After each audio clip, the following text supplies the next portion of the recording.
Did the Philadelphia Eagles make a mistake by trading Haason Reddick to the New York Jets? We talk about that and so much more coming up next year on this episode of Locked On NFL. You are Locked On NFL, your daily NFL podcast. Part of the Locked On Podcast Network, your team every day.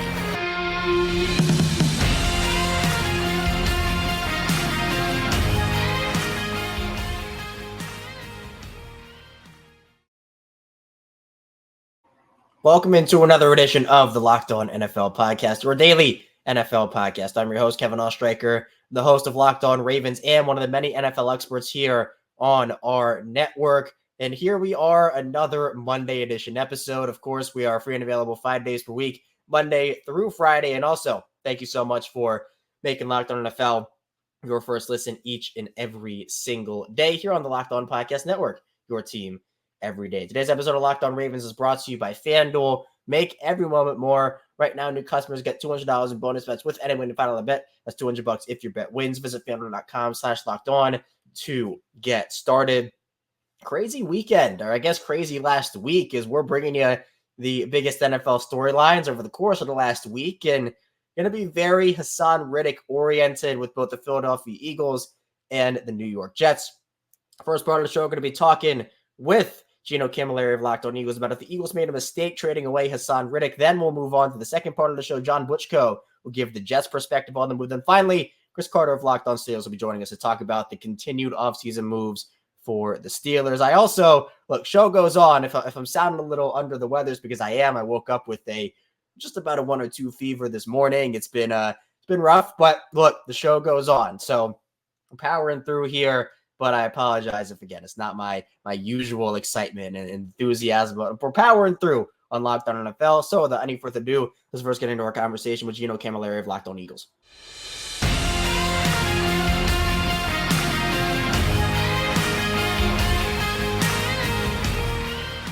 The Philadelphia Eagles traded away a very productive pass rusher to the New York Jets last week in Haason Reddick. It was a conditional third-round pick in 2026 that has the potential to move up to a second if there is 67.5% of snaps played and also 10-plus sacks. Here to talk about that with me, Gino Cammilleri, the host of Locked On Eagles. Gino, obviously can't pay everybody. I think that's a league-wide mantra. Haason Reddick is by no means a bad player. He's one of the better pass rushers in this league. But Eagles fans here and there, it's like, well, this is a contention window. We want to win a Super Bowl with Jalen Hurts. What's the mood in Philadelphia right now, and how do you justify Philadelphia moving on from such a productive pass rusher? I think the mood is a little bit different from what is reality. And I think the mood is, what the heck? You just traded away the guy who's arguably the closest thing to Mariano Rivera when it comes to a closer standpoint, coming up in big-time games at the edge position.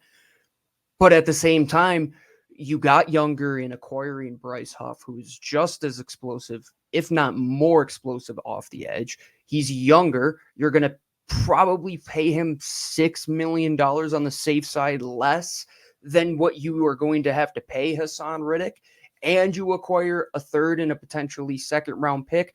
Howie Roseman doesn't shy away from picks that are 2 years down the road. He did that 2 years ago on that New Orleans Saints draft day trade where he acquired that future first and a 2024 second. That was in 2022. So all in all, this just breaks down to a Howie Roseman trade, doing right by the player who they weren't going to be able to pay in a post Jalen Hurts extension world. And you're going to have to pay Devontae Smith, and Landon Dickerson just got his bag. And this move really solidifies that this team wants to get younger. And unfortunately for Haason Reddick, Darius Slay and James Bradbury signed those contracts last year. I think Howie might have a little bit of buyer's remorse on paying some guys that were older than 30. He might have not wanted to fall into that trap again with Haason Reddick. But at the end of the day, you don't have to wait around and see if there's going to be a compensatory pick on the table in the future. You don't have to worry about, oh, can I sign a future free agent? No, you got your pick. The player is happy. I think all sides are happy. And at the end of the day, you look at the four guys that you have in this edge room right now with Bryce Huff, Nolan Smith, who you added in the first round, Brandon Graham, who's going on his 15th season and was very productive in that role. And hey, you got a 26-year-old Josh Sweat who you now have the ability to go and pay because you don't have to pay Haason Reddick. So they wanted to get younger. They're still going to add pieces to that room, in my opinion, whether it's via the draft, whether it's via the trade. But at the end of the day, there are a lot of teams around the NFL that I think would be okay with the 4 guys that the Eagles have at edge right now. Yeah, so Reddick goes out, Huff comes in. What's your confidence level, Gino, right now? And not only that edge room you just talked about, but also the entirety of the Eagles defense, obviously undergoing a coaching change and obviously adding some new pieces along all 3 levels as well. It's wait and see right now because there's still going to be some guys that you're bringing in, like I said, via the draft. Are you going to add what more than likely will be a couple picks with those 3 picks in the top 53 going towards the defensive side of the ball? It is now Vic Fangio coming in, even though they did run a pseudo cover 6 type of defense last year. You really have the guy who this is his bread and butter. He built it. The Haason Reddick move, I think it is showing what he's wanting in his personnel at that position, where Bryce Huff, a little bit lighter. They're not going to be as bulky on the edge. They want guys that can stand up, that can be able to cover. They're going to have to be able to go and swing out and be a flat defender if they're covering the quarter side. And at the same time, they have to be able to go and rush the passer. It's wait and see because last year I was confident and I kind of got bit in the rear end by going with that confidence approach. But one thing I will say is I think that mentality and the attitude of what a Philadelphia Eagles defense is going to be back. And one guy is going to bring that. It's Chauncey Gardner-Johnson. He was the heartbeat to that Eagles defense in 2022 that they so badly missed in 2023. And I said it on our show on Locked On Eagles that this team really felt like the scene out of Billy Madison when his kindergartner teacher is reading him The Puppy Who Lost Its Way. And that's what the Eagles were in that second half of the season. They weren't physical. They weren't firing off the ball. It wasn't Philadelphia Eagles football. Can they get back to that? I believe they have the personnel to get there. I believe Fangio is the right guy for the job, but it's in a division where Washington paid a lot of guys. The Giants are getting better. Dallas is always going to hang around. You have to go and win those games and go and win games in a tough conference now. The league doesn't wait around to see if you're getting better. You have to go out there and prove it. I'm confident on the offensive side of the ball. Defense is still a wait and see approach. Yeah, and on offense, speaking of the NFC East, the Eagles go and they take away arguably the Giants' best playmaker. In fact, he was the Giants' best playmaker in Saquon Barkley. He comes in. DeAndre Swift goes to Chicago. There's been a lot of controversy, Gino, just about paying running backs. And should you do that in today's NFL? Did you like the move, first of all? And also, what does Saquon bring to that Eagles offense that maybe they haven't had in a couple of years? So the talking point around paying a running back, it has to be kind of thrown out of the window with Saquon Barkley, in my opinion, because he is an outlier. He is like Jordan Davis in the draft a couple years ago, running a 4.6 at that position. He is somebody that doesn't really fall under the normal moniker of what a football player is. And even the owner of the team the other day, Jeffrey Lurie, when he was speaking at the owners meeting, said that sometimes you're willing to pay guys based on their talent. Because if you're going to go and pay $12 million to a position, are you going to go and pay that money to Saquon Barkley, who's a bona fide number 1 at that position, who is going to add a pass catching ability that the Eagles just didn't get out of DeAndre Swift? I don't know why. I don't think that was a lack of his skill set, but Saquon is proven in that regard. He's going to be running behind one of the better offensive lines in football, and you're paying him, like Lou likes to say on our show, it's no longer Michael Gallup money, it's Darnell Mooney money. You're paying him the same amount of money as teams are paying their number 3 wide receiver. And in a market where you don't have to pay him that Christian McCaffrey contract, which he probably is worth if you're looking at what the output is going to be from an offensive perspective, the amount of touches, the allotment of how he is going to account for the amount of touchdowns and the amount of yards. If you were paying that player, that's a $20 million plus player all day long on the offense side of the ball. Look at A.J. Brown. Look what they're paying him. Look what they're probably going to have to pay Devontae Smith. Heck, look at what they're even paying Dallas Goedert. I wouldn't say any of them are the bona fide number one at that position. You could say that 100% about Saquon right now, and coming into an offense which has an offensive line and is a team that really invests in that position year over year. So I believe Saquon at that $12 million valuation is like walking onto a Honda lot and you see a Ferrari that's sitting there and you're like, what the heck is this thing doing here? And you're in the middle of Iowa. You're like, if I don't buy this, nobody's going to buy it. That's what they did with Saquon Barkley. They paid the money.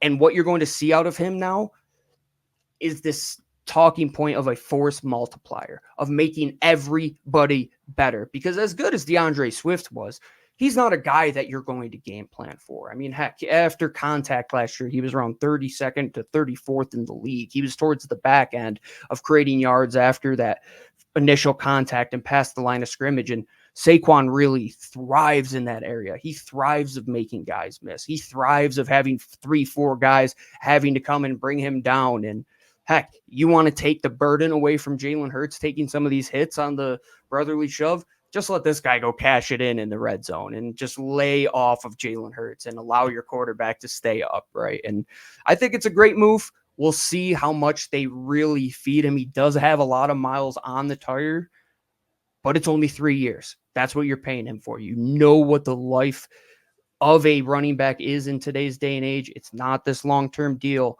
It's not a DeMarco Murray deal like they did a decade ago. I think this is a smart football move where you cash in on an asset well below its current market value. Gino's great. And for more on Gino, check him out over at the Locked On Eagles podcast, part of Locked On Podcast Network, your team every day. Coming up in the second part of the show, we'll continue with Haason Reddick. We'll talk with John Butchko of Locked On Jets about how he views the move from the acquiring perspective. Stay tuned, plenty to talk about on Locked On NFL. First, this show is brought to you by FanDuel. The sports calendar's loaded, and FanDuel's making it even more exciting to get in on the action because right now, new customers get $200 in bonus bets with any winning $5 bet. That's $200 you can use to bet the tourney, MLB, NBA, NHL, and so much more. Visit FanDuel.com/lockdown to make your first bet a big win. My bracket, it is all busted up right now, and I have UConn as my winner, but again, this DJ Burns story, NC State, has been incredible to watch as well. FanDuel, America's #1 sportsbook. We're back our second segment of Locked On NFL. Kevin Oestreicher still talking with you here on this Monday. We got into the Haason Reddick trade with Gino Cammilleri of Locked On Eagles. Now let's get the other side of it. John Butchko of Locked On Jets joins us to talk about the trade from the New York perspective and how the Jets bolster their defense even further. Let's talk with John now.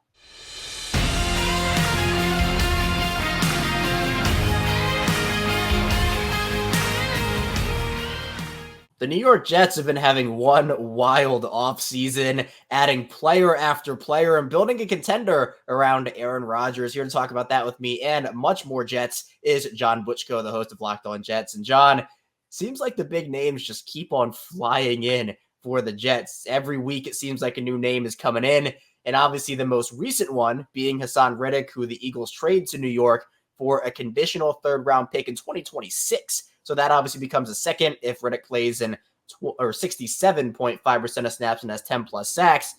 How surprised were you that the Jets, after losing a guy like Bryce Huff, pulled the trigger on a deal like this, and what do you think it does to their defense? I was somewhat surprised by it from the standpoint that I don't think anybody viewed defensive end as one of the biggest needs on the roster. Now, they did lose Bryce Huff, who was very talented, had one of the highest pressure rates in the NFL.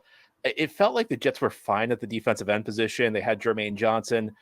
They have John Franklin Myers. They have last year's first-round pick, Will McDonald.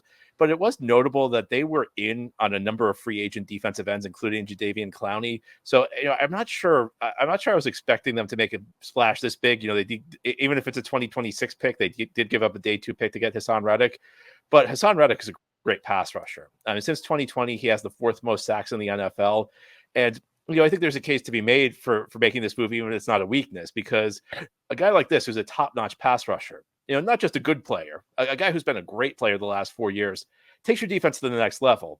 And I do think there's something to the idea that sometimes in the NFL during the offseason, we think the only way you can improve your team is to fill holes, but sometimes making strength stronger is a valid approach to improving your roster. So, it was an unexpected move, but I think, you can see the logic behind it, because at least for this year, and look, I think for the Jets, this is a team that's all in for 2024. This is a team that has a lot of question marks on the long-term horizon, but for 2024, this could potentially take an already good defense to the next level. Yeah, and I know with now you mentioned Bryce Huff out and now Haason Reddick in. How confident are you that after these past couple of seasons, these dominant seasons we've seen out of this Jets defense, a guy like Reddick will be able to elevate them and mitigate the loss of a guy like Bryce Huff?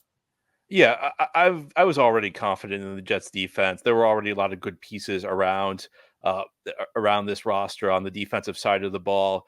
I think letting Huff go in the short run, it wasn't going to be that big of a deal because they had the pieces in place that could easily replace him. I think with Huff, it's more of a longer term situation because, again, the Jets' horizon past 2024 is very shaky. Letting a 26 guy who's going to be 26, who's a 10 sack guy, go, that's the type of thing that could have longer term implications.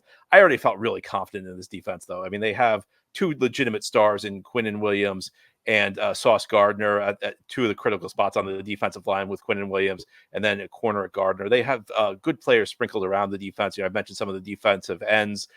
Also at corner, you have DJ Reed, who's one of the top number 2 corners in the league. You have Michael Carter II, who's an excellent slot corner. The linebacker position, you have CJ Mosley, who's a long-time guy who's been a quality player for a very long time, very high quality player. Quincy Williams, who just had a first team All-Pro appearance. So, the defense was already going to be good. You sprinkle in a guy like Haason Reddick, again, it could take it to the next level. Now, Haason Reddick's had at least 11 sacks 4 straight years. That number could actually go down this year because Robert Saleh likes to rotate guys in and out on defense. So last year he played 74% of the snaps for Philadelphia. I think that number's going to be lower this year. In fact, as you mentioned, the Jets actually have an incentive to keep that number lower because one of the things that could escalate this pick from a 3rd-round pick to a 2nd-round pick is if he plays more than 2/3 of the snaps. So the Jets have every incentive to keep that lower. If you look at the Jets' snap totals the last couple of years at the defensive end position, typically their top defensive end plays less than that anyway. So maybe he's not going to get 11 sacks, but he's going to add a lot of efficiency. He may execute at a higher level of efficiency because he's not playing as much. And it's the type of thing that, just, again, takes an already really good defense potentially to the next level. Yeah, and again, you mentioned the confidence level for you in that defense, but flipping over to the offensive side of the ball, John, the Jets have not been quiet there either. They have revamped a lot of their offensive line, bringing in really quality playmakers, Tyron Smith, John Simpson, Morgan Moses. Also, wide receiver-wise, I think that was a key point for them this offseason to try to get Aaron Rodgers more weapons around him. Not named Garrett Wilson, well, they bring in Mike Williams, and that's a really quality name. How do you like what the Jets have done to try to build this offense up around Rodgers, knowing, though, that a lot of the season does hinge on how Rodgers can perform? Yeah. Kevin, I've looked at this offseason, and one thought has entered my mind over and over. Why weren't the Jets doing this last offseason? I mean, a year ago, I was on the show a lot talking with you about this, and I was saying things like, why are they bringing in Alan Lazard? Like, I don't get this. Why are we bringing in Randall Cobb? Why aren't we getting better players in here? They're bringing in high-quality players this year. They're bringing in guys who are big names, but also guys with big reputations, like a Tyron Smith, as you mentioned. And then Mike Williams. Mike Williams is a perfect complement to Garrett Wilson. Now, a lot of the guys that they're bringing in have injury question marks. They're older players, a lot of guys over 30 that they're bringing in, but guys who are playing at still a really high level. I mean, if you look at this offensive line, Tyron Smith still playing he's still a top left tackle in this league when he's healthy. They make a trade for Morgan Moses, who played with the Jets in 2021, a guy who's just been a rock-solid right tackle for a long time in this league. They bring in John Simpson from Baltimore, who doesn't have the track record of the other 2 linemen. But to me, John Simpson's a guy who's probably going to be as good as the left tackle next to him. Sometimes you see at the guard position, guys play really well when they have a good tackle next to them, and the guys don't play so well when they don't.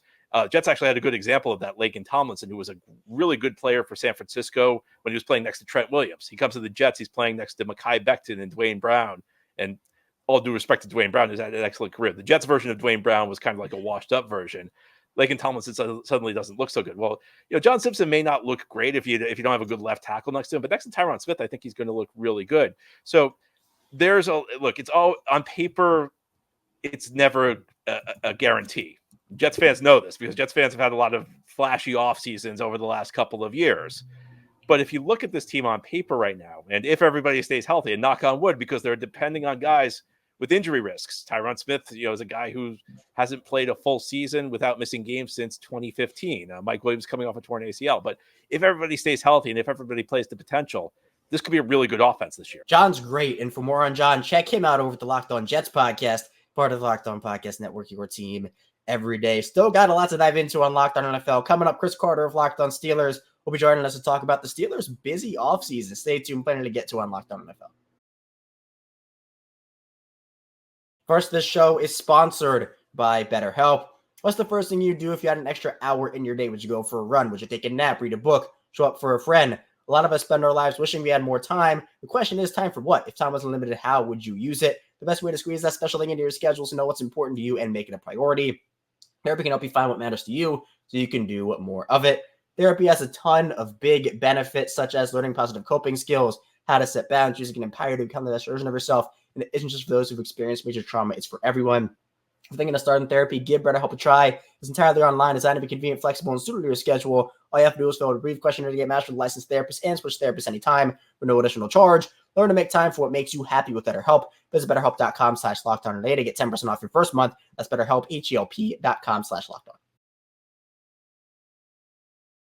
We're back rounding out Locked On NFL on this Monday. Kevin Oestreicher still talking with you. It's April Fool's Day. Just had Easter Sunday, so hope everybody had a great Easter Sunday. But we're talking football still on Locked On NFL. Really appreciate everybody for tuning in, making Locked On NFL your first listen each and every day. Be sure to subscribe, video form, audio form, the whole 9 yards, 4 or 5 days a week of NFL content.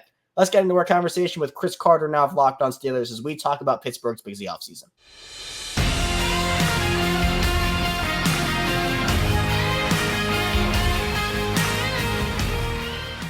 The Pittsburgh Steelers continue their busy offseason. Seems like names just come flying into Pittsburgh every single week, multiple of them. Here to talk about that with me is Chris Carter, the host of Locked On Steelers. And Chris, obviously the big ones, Russell Wilson, Justin Fields, the Steelers team, especially also with guys like Patrick Queen on the defensive side of the ball, Dante Jackson in a trade. Pittsburgh's been very active, but we saw a couple of new additions last week in Cordell Patterson and Quez Watkins. Now, let's start with Patterson first, because I think this is such an interesting conversation to have with the NFL's rule changes. Bunch of rule changes coming down the pipeline last week. One of those being the new kickoff rule. And when you sign a guy like Cordell Patterson, look, the Steelers don't need a running back right now. They have Najee Harris. They have Jalen Warren. Patterson essentially slots in as your third running back, essentially at the best. But do you think Pittsburgh maybe made this move thinking about that new kickoff rule and understanding that, hey, Cordell Patterson, when he's on, is one of the best to ever do it at that kickoff return position? Certainly. I mean, that's definitely part of the equation there, right? Like they're not, the Steelers were one of the, I think, the bigger proponents of the kickoff rule change. And so like, they were like, hey, so like, not only are we going to push for this rule change, we're going to get the best guy out that's probably, historically, other than Devin Hester in recent history to do this job. And so now it's going to put a bigger priority on the vision of kick returners rather than just the luck of things. And so I think that's certainly part of it, but I would not overlook the offensive aspect of this too, not just the special teams aspect, because like you said, Cordell Patterson can be that third running back on the Steelers behind Najee Harris and Jalen Warren, while also kind of flipping into a receiver role. And don't forget, who was he just with the past few years but Arthur Smith and the Falcons offense? I think he's more so a veteran that they're going to throw in there. The Steelers, and I've been saying this for a bit now, I think the Steelers are on the cusp of running a lot of 2 running back sets. But to do that, you need to have a third running back who would not be in that formation to be ready to come on the field. And they didn't have that going into this offseason. Now with Cordell Patterson, you do. And you have 3 guys who run hard, who can play tough and are flexible. That's the other thing about these guys. Like Najee Harris, the Steelers didn't do it much under Matt Canada, but that's a guy who can catch the football and run routes to get open downfield. I think Jalen Warren, he's not as developed as a pass catcher, but he can make plays in the passing game. And we know about Cordell Patterson. I think this is just going to open the door for a lot more creativity in the Steelers offense, and that's what they want with a flexible guy like Cordell Patterson. And I know Steelers fans are optimistic about a fresh start with Arthur Smith and what he can do for this offense, and then bringing in Russell Wilson and Justin Fields should certainly help with that as well. But on the other side of that, Chris, I mentioned Quez Watkins there. The Steelers bring him in as well. What does he bring to Pittsburgh, and what's your overall outlook on the Steelers wide receiver position right now as it stands? I think right now the biggest thing is that they traded away Deontay Johnson and they don't have an answer for him on the roster for where he was. Quez Watkins is not going to change that, nor is a Cordero Patterson, nor is a Marquez Callaway, who they also signed in this offseason, nor is a Van Jefferson, who they also signed in this offseason. To me, those are all cheap veteran moves or depth moves that Omar Khan's saying, hey, we're going to bring all these guys in, and one of these guys is going to be the fourth and fifth option in the wide receiver depth chart. But I think what this signals is the Steelers are going to go get a receiver at some point in the early part of the draft, whether it's first round, second round, third round. One of those guys is going to be there, and they're most likely going to be the number 2 behind George Pickens. I would not put it past the Steelers to still go and get another veteran, like maybe a Tyler Boyd, if they were able to work that out in free agency, just another player who they can count on to kind of be that veteran guy if one of the top 2 guys goes down. But I think what they're doing is they're waiting out. They're seeing what's the best deals they can get. How can they, who do they get in the draft? Because some people project them to draft high and go get a Brian Thomas in the first round. Some people were saying they might wait until like a Roman Wilson in the second or third round. And then that might determine how they go about, replenishing the receiver part of the conversation for the Steelers offense. But that's the biggest thing there with the wide receiver position, is that they're getting a lot of like cheap veteran options, and they're saying, hey, like we got like 3 or 4 of you guys, really only need one of you guys to work, because right now the receiver room as it stands is George Pickens, and then you have those 3 guys that we just talked about, and then you got Calvin Austin. So in my book, the Steelers do need to draft a guy and probably still sign I think a more experienced veteran.